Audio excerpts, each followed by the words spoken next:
Unfortunately, COVID-19 has changed life as we once knew it. Practically every person in any industry you can think of was affected by this pandemic.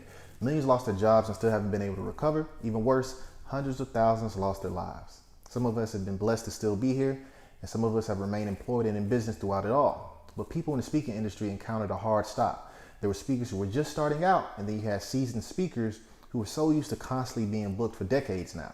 Now, all of a sudden, in-person events were canceled and many of us faced a tough task. How can we keep our business going and have the same impact virtually? Many people thought that this pandemic would only last a few months and things would be back to normal soon, but they were wrong. A lot of us were wrong. Some events have been rescheduled to 2021 and some are simply to be decided. Needless to say, virtual speaking is here to stay, so you might as well get used to it. Over the past year, many of my clients were initially hesitant about presenting virtually, and rightfully so. It was the fear of the unknown that usually set in rather quickly. Presenting virtually really differs from presenting in person, especially from an emotional aspect. While it's easier to connect in person, now you're looking at a screen that could have hundreds of participants. The engagement level naturally takes a hit because there are more distractions in each person's environment, yours included. You'll find people multitasking, some won't even bother to turn on their cameras. But if you want to stay afloat and relevant, you have to become accustomed to the virtual way despite its challenges. Whenever we do get back to a new normal, we'll forever be stuck in this hybrid format. There will be a need for in-person speakers and an equally, if not stronger, need for virtual speakers. Virtual presenting will always be an option because just like it poses a set of challenges for speakers, it also makes some things easier for event planners. The previous method in which talent was once booked took a 360 turn. When it comes to booking speakers, event planners have to be on point. That means hiring one speaker who drops the ball can cost them their jobs and their reputation. Currently, many of them aren't looking for the perfect speaker because most understand the limitations that speakers are under. Still, they're looking for someone that they can have total confidence in when getting the job done. They're looking for someone who knows how to navigate the virtual environment. That means being professional, courteous, and timely.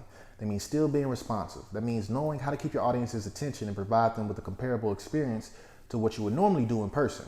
You have to understand that event organizers are dealing with a high level of uncertainty when it comes to booking speakers virtually. So the more you can reassure them that you won't let them down, the better your chances are at getting booked.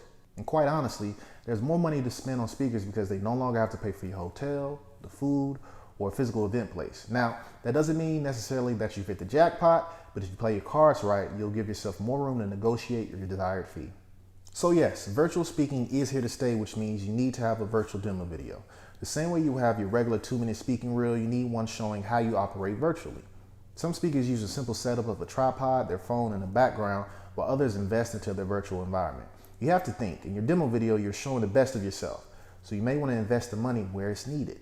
If you're looking to present at a conference in the near future, you can't solely rely on your past or current demo videos that you've used for years.